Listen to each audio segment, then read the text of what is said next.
Hi, hello everybody! Naalala ko na namang mag-video, parang may magagandang bulaklak ngayon dito sa aking mga halaman at namulaklak sila. Yan ilang months din kayang ulan ng ulan, tapos konti lang yung araw, tapos ngayon naman medyo umaaraw, ayan namulaklak na sila. Parang naging kawawa kaya sila nung ulan ng ulan, parang feeling ko nangihina sila. Tapos ngayon na medyo umaaraw ng konti, parang yan namulaklak na kaagad. At may padigulat pa dito, putragis. Akala ko ahas. Ang itsura niya kasi parang ahas, tas yun naman pala, hindi, putang ina talaga. At hanggang dito ay may mga bagong bulaklak ang aking mga orchids na mga banda. Ayan. Ang ganda niya. Tararan. Tcharan. Tas ito pa dito. Ayan.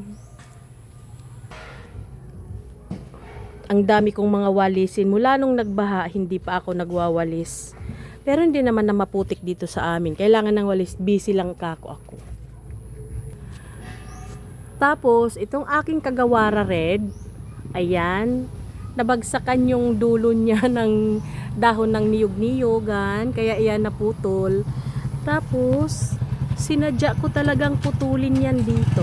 Ayan siya, pinutol ko talaga yan dito kasi napansin ko parang nagkaroon siya ng mga ugat dito sa taas na mga magagandang ugat, malalaki, kaya sabi ko parang gusto niyang maputol para magkaroon ng suhi. Tapos yan na siya, may suhi yan, suhi na yan siya, kaya sana magkaroon pa kasi meron naman din ditong mga magaganda yan. Ay Diyos ko day, sana maging suhi yan para magkaroon ng isa siya dito, yung kagawara red ko. Tapos mayroon akong mga orchids dito na mga nangaputol na kasi mga bulok na yung mga kawayan niya. Wala akong time magpalit ngayon. Nabibisi ako konti kaya iyan. Tapos marami na din akong kailangang ilipat yan. Panibago yan, kailangan na siyang ilipat. Tapos ang aking mga banda dito sa likod, mamumulaklak na siya. Ang aking mga strap lip banda, yan. Parang pakiramdam ko nito ang laki ng bulaklak niya kasi ang laki ng spike niya. Ito din, yan. Excited ang girl. Tapos may mga suhi na dito na mga bago, hindi pa siya nalilipat. Pero pwede na siyang ilipat kasi may mga ugat na siya, yan. Tapos yung mga nalipat ko dati na mga baby, medyo malalaki na siya.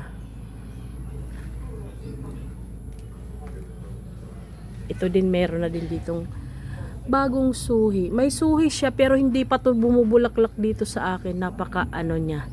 Napakadamot niya ng bulaklak. Tapos yung isa ko dito, Diyos ko day, nabagsakan to ng niyog-niyugan na putol, na matay. Tapos buti na lang nagkaroon siya ng panibagong suhi, dalawa. Pwede nang lipat yung isa kasi may ugat na siya, dalawa. Yan. Basta yun lang ang update ko sa aking mga halaman. Marami akong kailangang ilipat.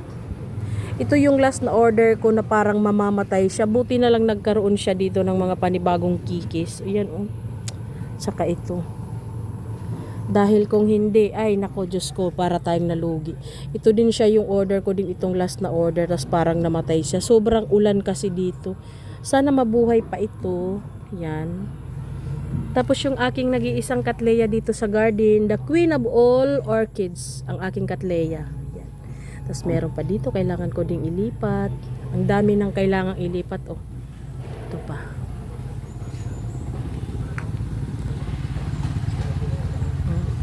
May pa extra pang nadaan. Pumangit yung mga orchids ko kasi sobrang ulan. Yan. Tas ito dito, kahit papano may bulaklak siya, hindi marami. Sa sobrang ulan talaga, parang ewan ko.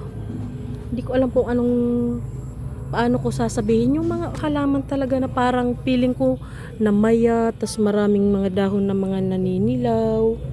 Kasi sa sobrang ulan, alam nyo yun, nangyayari din ba yun sa inyo? Tingnan mo.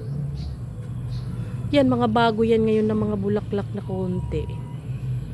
Kasi umaaraw ngayon yung panahon dito, umaaraw, bigla-bigla ang ulan, kaya ganun. Yun lang guys ang update ko sa aking mga orchids. Thank you so much sa panonood nyo sa aking mga videos. Bye bye!